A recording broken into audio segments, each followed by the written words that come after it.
Welcome to the Deep Dive. We're the place that takes that huge pile of information, the articles, the studies, the self-help books, and boils it all down. Yeah, down to the stuff you can actually use, Yeah. the essentials. Exactly. And if you're listening, I bet you know this feeling all too well. It's that modern struggle, right? Mm-hmm. You sit down, you get the best intentions, you want to do that deep work, focus, maybe stick to a new plan. And then what happens? 5 minutes in. Gone. Attention just vanishes. That buzz in your pocket, the notification, that super easy escape into endless scrolling. It's like we're living in a world deliberately built for distraction. Constant high-level stimulation. And the result? Well, for most of us, it's this default setting of feeling distracted, maybe low motivation.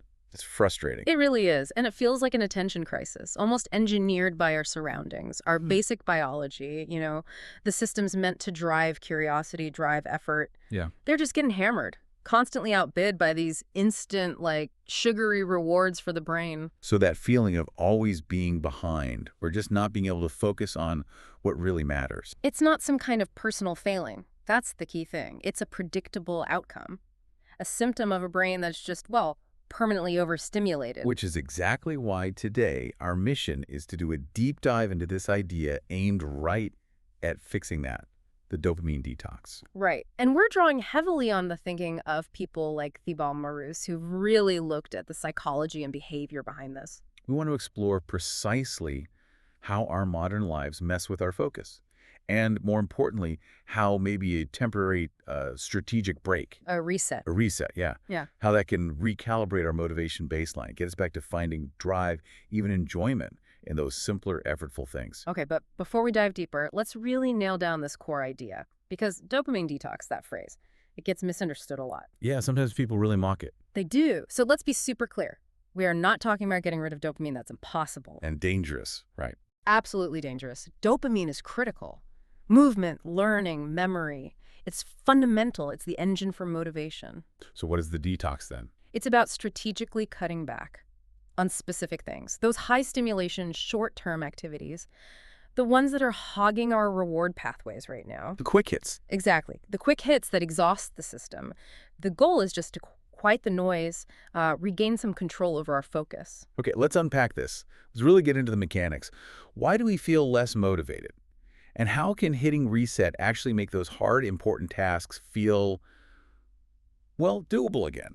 Maybe even motivating. So the core idea here, the thing all the research seems to point to is we're living in this world of just unprecedented overstimulation. It's everywhere. Absolutely. Social media, streaming entertainment 24/7, even this pressure to multitask constantly, be always on. Yeah, that always on thing. All of it. It's actively hijacking our brain's dopamine system, a system that, evolved for something completely different. That's a crucial point, the evolutionary mismatch. It really is. Our brains were shaped in environments where rewards were scarce, unpredictable, high effort. Like finding food or water. Exactly. Hunting successfully, finding a safe place, achieving something that took real patience and sustained effort. Dopamine was released when you anticipated that kind of valuable reward. Anticipated, not just when you got it. Precisely. It spurred the motivation, the drive to do the necessary work. Okay, now compare that ancient blueprint. To right now, where we've basically built an environment that gives us massive rewards instantly, almost zero effort needed. The notification sound, the first bite of junk food. Or the fast feedback in a game. Your brain reads those as massive wins, equivalent to that ancient hard-won prize, but they're effortless. And the consequence of that constant flood. Is catastrophic, really. It leads to a mind that's always frazzled. It can't tolerate delay. It's handicapped when you try to do deep, meaningful work. Because it's always expecting that instant high-level fun. Exactly. Its expectations are totally skewed. That difference is so key for people to understand. Our reward system was built for, a slow drip of achievement in a tough world. Mm-hmm. And now we're asking it to handle a fire hose of hyperstimulus every few seconds. It's like having, a super sensitive smoke alarm Right. and then setting up camp next to a fireworks factory that's always going off. Eventually, the alarm just burns out or stops being useful. Burns out. That feels right. And to really grasp the problem, we need to be clear on what dopamine's actually doing here. It gets called the pleasure chemical, but Got quite right. it's a bit of a misnomer. The actual pleasure, the enjoyment of the reward, often involves other things like endorphins. Dopamine, like we said, is more the chemical of desire. Desire. Wanting. Yes. It fuels the wanting, the motivation, the drive, the anticipation of getting the reward. Ah, okay. So if I see, I don't know, a picture of a burger online, Mm. the dopamine spikes before I eat it. That's what makes me think about ordering it. Exactly. It's the drive that gets you moving towards the goal, even a simple one like opening the fridge. And our modern world just constantly pummels this anticipation system. With huge doses. Huge doses. The sources we looked at call them instant gratification hits, things that just flood the system. Like what specifically? Well, the obvious ones. The engineered addiction of scrolling social media, Ah, the immediate feedback buzz from notifications, the sensory overload of binge-watching shows, right. and definitely the neurochemical hit from hyperpalatable foods, junk food, loads of sugar. All things that give a big, fast surge with almost no real effort. Precisely. High-octane, low-effort payoffs, often Yeah. chemically designed to be that way. And this leads right to that thing we all feel, the boring task problem. What happens when our system gets so used to that constant blast? Well, it's not just the rush itself, it's what happens after. It's called downregulation. Down on regulation. Mm. Okay. Think of your dopamine receptors like little landing spots in your brain. When they're constantly bombarded with massive signals, huge dopamine surges, they actually become less sensitive. But they sort of pull back. Exactly. The brain adapts by reducing the number of available receptors. It lowers its own sensitivity. Yeah. So now you need more stimulation just to feel a normal level of interest or motivation. Wow. So you need a bigger hit just to feel. Oh, pretty Mm. much. So then, when you try to do an ordinary task, like reading a dense report, writing a tricky email, even just doing chores, Yeah. the natural sort of slow burn dopamine reward that comes with that kind of effortful task, your brain, which is now conditioned for fireworks, Case it is boring. sees it as totally insufficient, Right. too quiet, and yeah, profoundly boring. The brain's comparison scale is broken because the baseline, the 0 point, has dropped so low. That's huge. The work didn't get harder. No. Our brain just got chemically less interested in it. It's not about willpower, necessarily. It's neurochemistry, Yep. an imbalance created by the environment. Okay, so if the brain is constantly seeking these external instant hits because its internal baseline is messed up, this leads to the next big question, right? Mm-hmm. How does that constant seeking chip away at our self-control, our discipline, when we actually need to rely on internal effort? Well, that seeking behavior doesn't stay random. It quickly becomes a habit, a really powerful automated loop. Habit loop, okay. We basically train ourselves, often without even realizing it, to connect any feeling of discomfort or resistance or boredom. The feelings you get right before starting something hard. Exactly. Those initial stages of deep work. We learn to associate those feelings with an immediate need for an external fix, a quick payoff. How does that loop work? It's classic conditioning. Oh. Cue, I feel resistance starting this big project. Craving, I want to feel better, like right now. Response, grab the phone, check feeds. Reward, temporary relief from the discomfort thanks to a little dopamine squirt. And the brain learns that. Learns it and reinforces it fast. Yeah. Discomfort means seeks stimulation. Stimulation solves discomfort over and over. And that conditioning, that expectation of instant feedback. Mm-hmm. That's why long-term goals are so tough for us now. Okay, here's where it gets really interesting. Yeah. If the brain is constantly trained on these immediate massive rewards, how does that mess with our ability to actually value and stick with and feel good about goals that might take weeks, months, even years? It creates this fundamental disconnect, a neurochemical misalignment. The source material, Maris's work especially, really emphasizes this. Yeah. It hammers your self-discipline because your brain's internal valuation system gets totally skewed.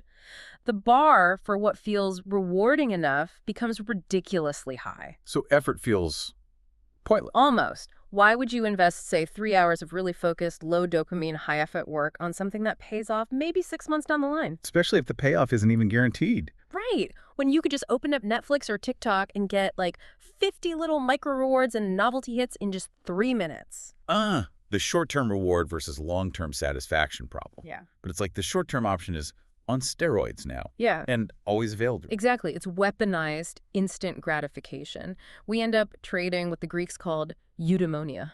You know, that deep, quiet, lasting satisfaction from meaningful effort. Yeah. For hedonic pleasure, the quick, fleeting high. So the sustained effort needed for big goals, finishing a degree, building a business, getting fit.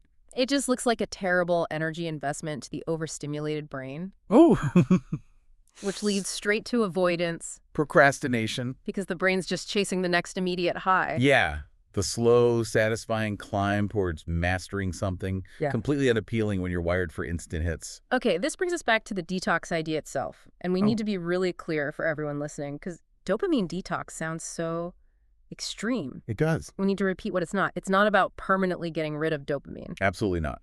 Essential neurotransmitter. Can't do it. And it's not about, like, becoming a monk and giving up all fun forever. Definitely not. That's the biggest misunderstanding. The precise definition, drawing from Maurice and others in this field, is that it's a temporary, focused strategic reset. It's a specific period of time, could be just a few hours, maybe a full day, maybe a weekend for some, where you intentionally remove or drastically cut back on those specific high stimulation activities. And a goal. Simple, really, to let the brain's receptors recover, to upregulate, to regain sensitivity. So they can respond normally again. Exactly. To get back to a functional baseline where those lower-level effort-based rewards actually feel sufficient, feel motivating again. So it's like forced scarcity. You're cutting off the supply. You got it. Yeah. You're basically telling your system, hey, the all-you-can-eat buffet is closed for a bit. Okay. We're going back to basics so you remember what it feels like to actually work for your meal and enjoy it. That temporary withdrawal is the key. It's the mechanism for the physiological reset. Okay, so if the goal is this temporary strategic reset, we need the specifics.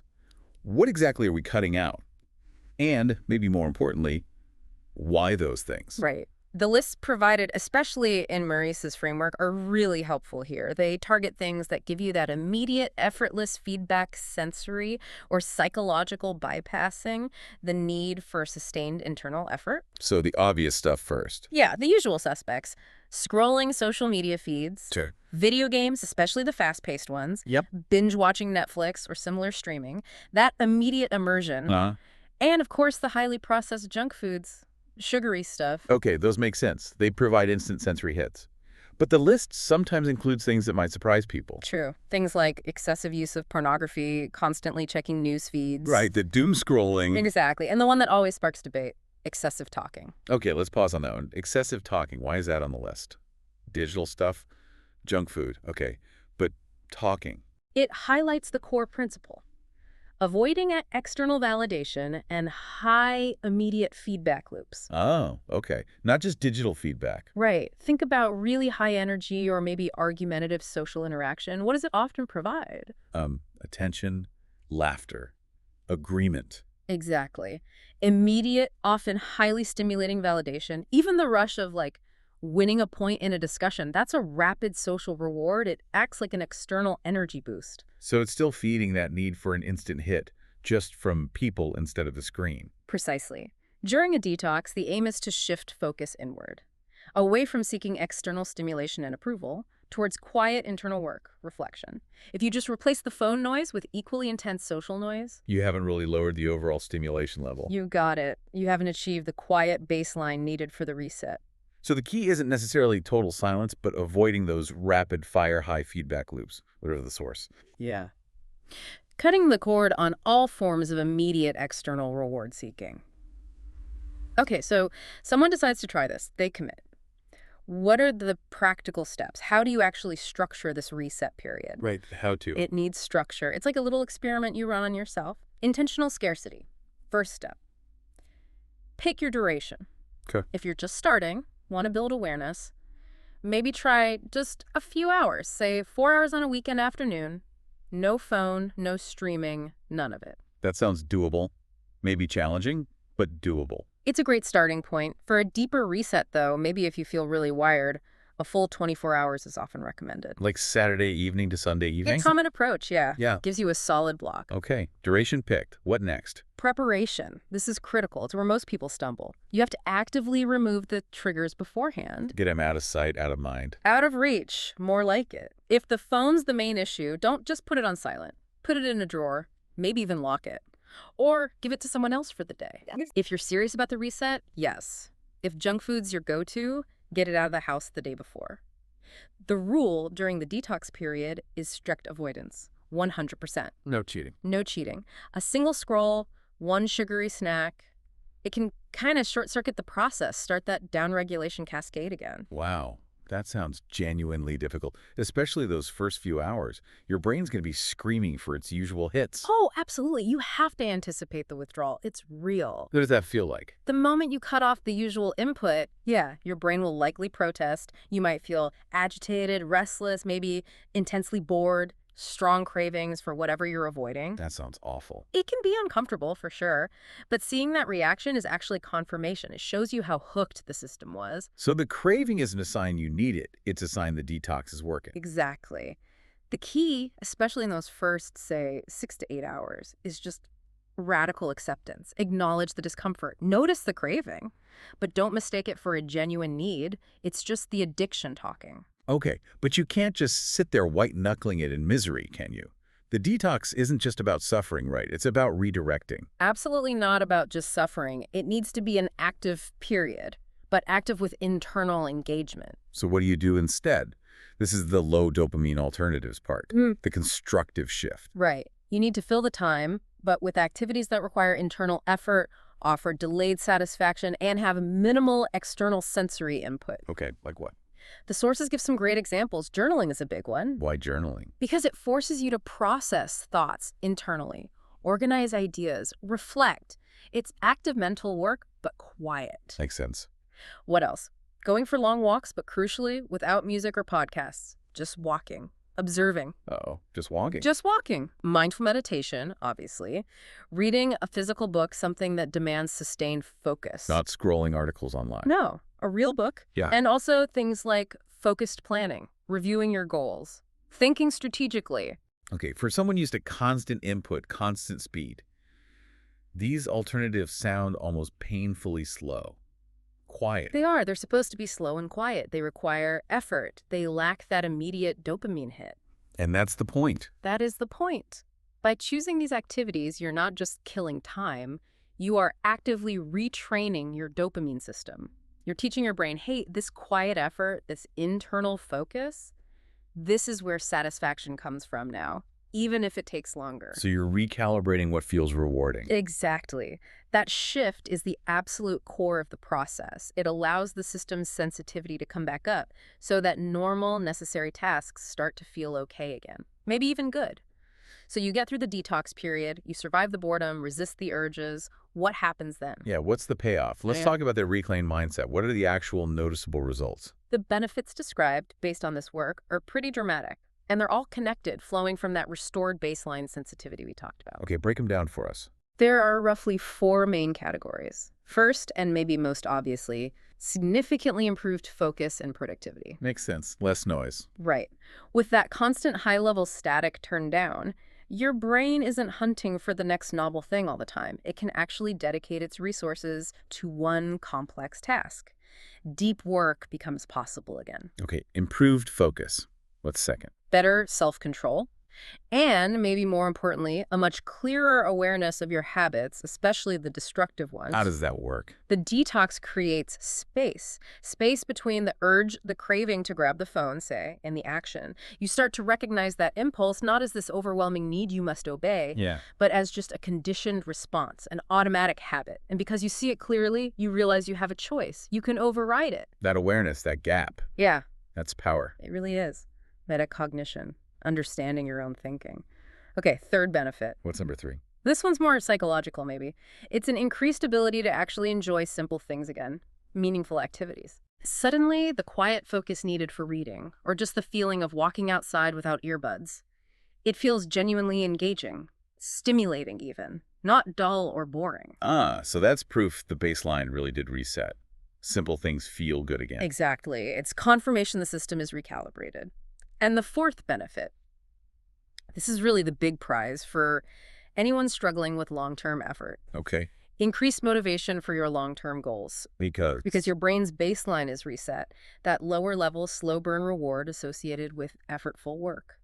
It now registers strongly enough. It feels sufficient to actually drive sustained action. it changes how much the effort seems worth it. Precisely. It changes the perceived value. Yeah. So the ultimate goal here isn't just to feel sharper for a day. It's for the actual work you need to do the stuff that builds a better future, to stop feeling like a constant draining chore. And start feeling rewarding. Yes, genuinely rewarding in itself. That shift Yeah. from fighting yourself to actually finding satisfaction in the necessary stuff, that's the whole game, isn't it? That's the return on investment. Absolutely. But like we said, one detox day.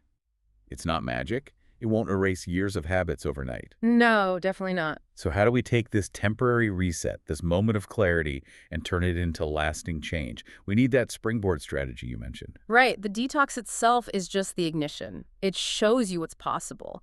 Maintenance requires shifting focus to integrating protective habits into daily life. Okay, actionable tips. What can people do? First, the sources often suggest starting small if a full day feels like too much. Try those micro detoxes, maybe that 4-hour reset once a week. Why does that help? It constantly reminds you of the difference, the contrast between your normal, stimulated state and your reset state. Feeling that difference is powerful reinforcement. It keeps the benefits fresh in your mind. Okay, start small, be consistent. What else? Second, and this is huge, environmental control. Managing your surroundings. Yes, because willpower alone, it's finite. It will fail if the triggers are constantly right there, easy to grab. We aren't designed to constantly fight high-level temptation. So make the bad habits harder and the good habits easier. Exactly. Design your environment to support your goals. Create friction against the stuff you want to avoid. Like what? Give me concrete examples. Okay. Turning off all non-essential phone notifications. Permanently. Ooh, that's a tough one for many. It is, but it's effective. Physically moving your phone out of your workspace during focused work blocks, not just silent, but gone. Okay. Setting up a charging station for your phone far away from your bedroom so it's not the last thing you see and the first thing you grab. No. Also, using what some call a boredom buffer. When you hit a wall, feel bored, or want to check out, Yeah. don't immediately go for the phone or the snack. Force yourself to do a low dopamine alternative first. Yeah. Maybe just walk around the room for 5 minutes or stare out the window, then decide if you still need the hit. Creates a pause. Yeah. Extends the delay. Exactly. It actively retrains that stimulus response loop. So the long-term goal isn't to need a detox every single week to function. No, absolutely not. The goal is to use the occasional reset, maybe less frequently over time, mainly as a check-in, to make sure your daily life, your routines, your environment are all structured to consistently favor and reward effort over easy distraction.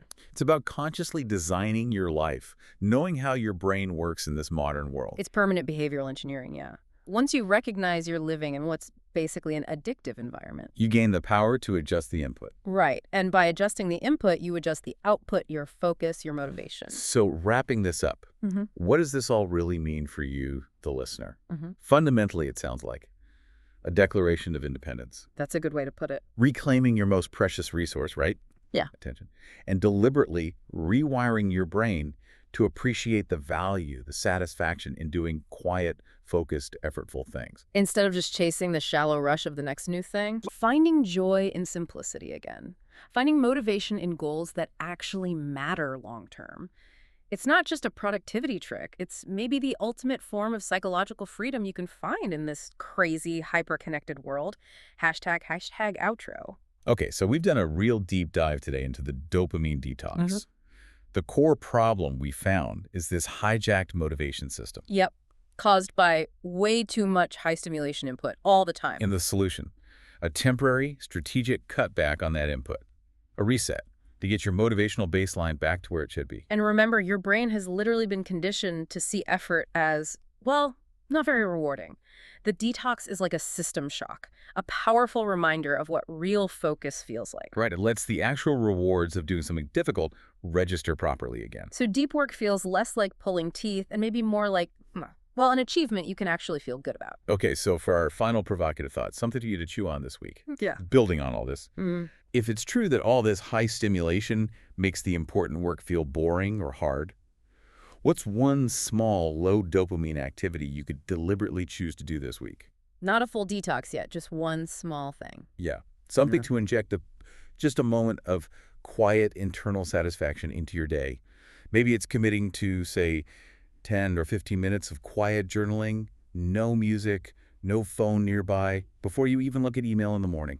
Or maybe taking your whole lunch break to read a physical book instead of scrolling news or social media. Purposefully choose that simplicity over the usual saturation, even if it feels a bit weird or uncomfortable at first. Give your brain just a little taste of that quiet internal reward. Start that process right now of finding the value, maybe even the joy, in the ordinary again. Use this knowledge. Try out the principles. Start that journey of reclaiming your focus, your drive, your self-discipline. It's worth the effort. Until the next deep dive, we wish you sustained attention and truly authentic motivation.